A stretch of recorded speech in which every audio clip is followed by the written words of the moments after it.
अस्सलाम वालेकुम नाजरीन इस एपिसोड के आगाज़ में उस्मान साहब सुल्तान मसूद को जंगल के रास्ते शेर लेकर जा रहे होते हैं कि मंगोल उन पर हमला कर देते हैं।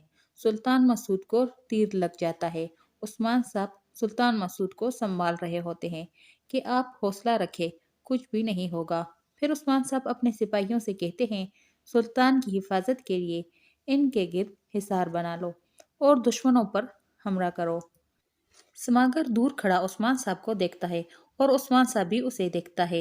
इधर यानी शहर में मलहून खातून लोगों से कह रही थी, ये सामान आपके लिए है और ये सामान आपको जरूर मिलेगा।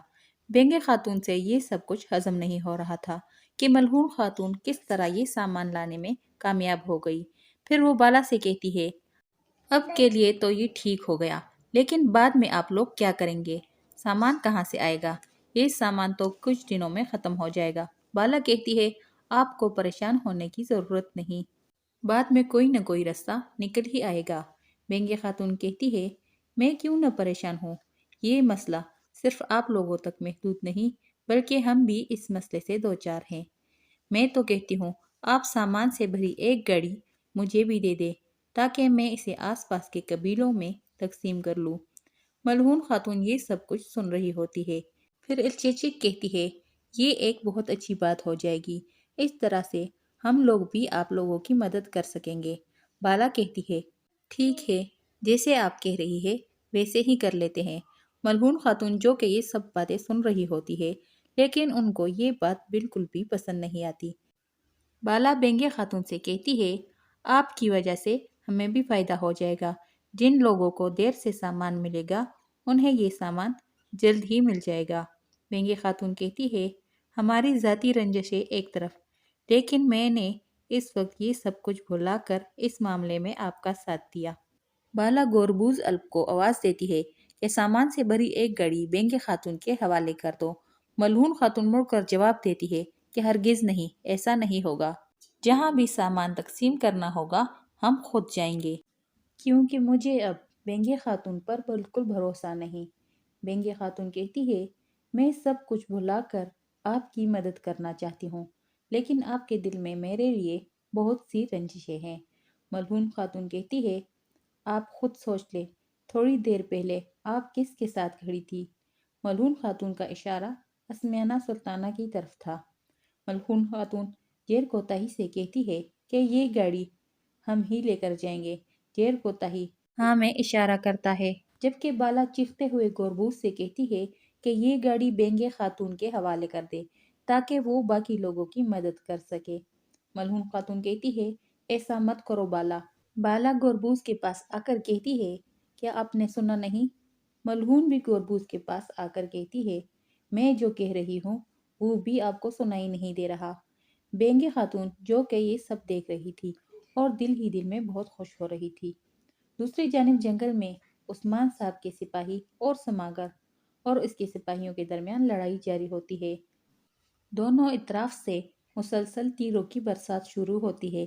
समागर उस्मान साहब की तरफ देख कर कहता है, देखो उस्मान, मैं वही शख्स हूँ जिसे तुमने थोड़ी देर पहले जंदान में डलवाया था, लेकिन अब मैं तुमको मारने के लिए यहाँ पर मौजूद हूँ।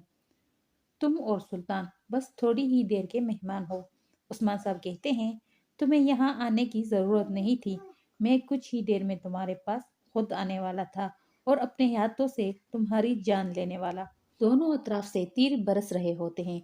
समागर कहता है, उस्मान, अगर तुम चाहते हो कि तुम्हें मारने से पहले मैं तुम्हारी खाल ना उतारूं, तो सुल्तान को मेरे हवाले कर दो। मुझे ये जिम्मेदारी दी गई है कि मैं सुल्तान मसूद का सर काट कर उसे सुल्तान अलाउद्दीन के सामने पेश कर दूं। उस्मान साहब कहते हैं, जो हमारी पनाह में होता है हम उसे कभी भी दुश्मन के हवाले नहीं करते। समागर कहता है, मुझे भी अपना शिकार छीनना आता है। उस्मान साहब कहते हैं, तो फिर आओ छीन लो। उस्मान साहब सुल्तान से कहते हैं, आप हिम्मत करें, इंशाल्लाह आप हमारे दरमियान जिंदा और सलामत रहेंगे, आपको कुछ भी नहीं होगा। उस्मान साहब अपने सिपाहियों से कहते हैं, तब तक मंगोलों को अपनी तीरों की जद में रखो, जब तक मैं सुल्तान को यहाँ से लेकर न जाऊं। उस्मान साहब भाई संगूर को अपने साथ ले जाने देते हैं और बाकी सिपाहियों से कहते हैं कि बिल्ला विजय की बहादुरी दिखाने की ज़रूरत नहीं। میں تم میں سے کسی ایک کو بھی کھونا نہیں چاہتا۔ سماگر جب عثمان صاحب کو اور سلطان کو جاتے دیکھتا ہے تو اپنے سپاہیوں سے کہتا ہے جلدی کرو، ان لوگوں پر ٹوٹ پڑو۔ اگر سلطان ہمارے ہاتھوں سے نکل گیا تو بہت مشکل ہو جائے گی۔ دوسری جانب یعنی شہر میں ملہون اور بالا دونوں کا بحث شروع ہوتا ہے۔ وہاں پر موجود تمام خواتین یہ بحث سن کر حیران ہو رہی ہوتی ہے۔ ملہون خاتون کہتی ہے ہم بینگی خاتون پر بھروسہ نہیں کر سکتے، جیسا کہ ہمیں معلوم ہے کہ وہ والدہ سلطانہ کے ساتھ ملی ہوئی ہے۔ بالا کہتی ہے لیکن اس وقت ہمیں ان پر بھروسہ کرنا ہوگا۔ ملہون کہتی ہے میں کسی بھی صورت یہ سامان بینگی خاتون کے حوالے نہیں کروں گی اور یہی میرا آخری فیصلہ ہے۔ بالا کہتی ہے لیکن میں نے ابھی اپنا فیصلہ نہیں سنایا۔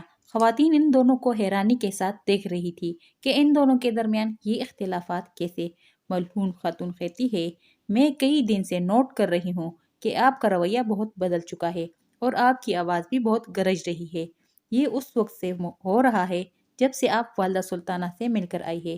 کیا آپ بتا سکتی ہے کہ والدہ نے آپ سے کس چیز کی پیشکش کی ہے جس کی وجہ سے آپ کا رویہ مکمل طور پر بدل چکا ہے؟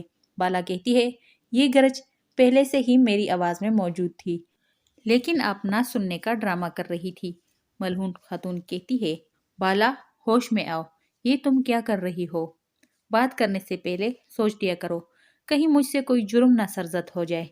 بالا کہتی ہے جو کرنا ہے کرو، تمہیں روکا کس نے ہے؟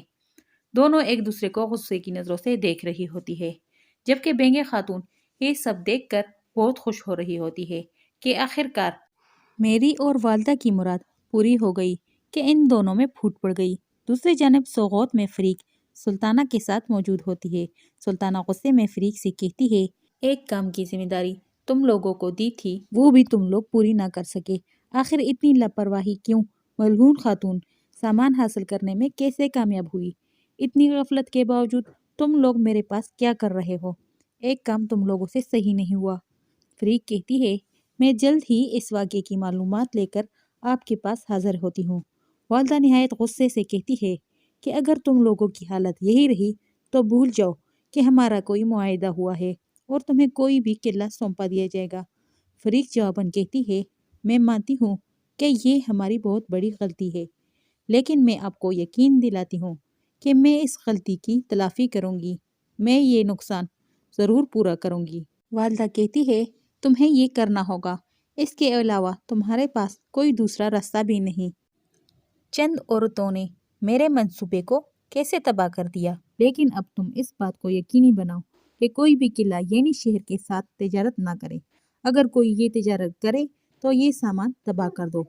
فریق کہتی ہے ہمیں اپنی چال پلٹ دینی چاہیے۔ والدہ اس کی طرف حیرانی کے ساتھ دیکھتی ہے اور کہتی ہے کہ تمہارے شیطانی ذہن میں اس وقت کیا چل رہا ہے؟ ادھر یعنی شہر میں ملہون اور بالا کی بحث جاری رہتی ہے کہ بینگے خاتون آ کر بالا سے کہتی ہے آپ رہنے دیں۔ ملہون خاتون سمجھتی ہے کہ وہی سب سے اچھی محافظ ہے۔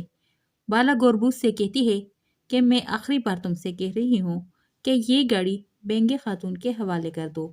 ملہون خاتون کہتی ہے ایسا ہرگز نہیں ہوگا اور زیر کوتاہی سے کہتی ہے گاڑی میں بیٹھ جاؤ، ہم یہ سامان قبیلے میں لے کر جا رہے ہیں۔ ملہون خاتون گاڑی میں سوار ہوتے وقت بالا کو دیکھ رہی ہوتی ہے۔ عائشہ خاتون جو کہ یہ سب کچھ دیکھ رہی ہوتی ہے اور پریشان ہو کر دل میں یہ کہتی ہے کہ ان دونوں کی لڑائی تو دن بدن بڑھ رہی ہے اور اس کا نقصان ہم سب کو اٹھانا پڑے گا۔ اسی جگہ پر اس ایپیسوڈ کی اینڈ ہو جاتی ہے۔ آپ لوگوں سے گزارش ہے کہ ہمارے چینل کو سبسکرائب کریں اور ویڈیو کو لائک کریں۔ شکریہ۔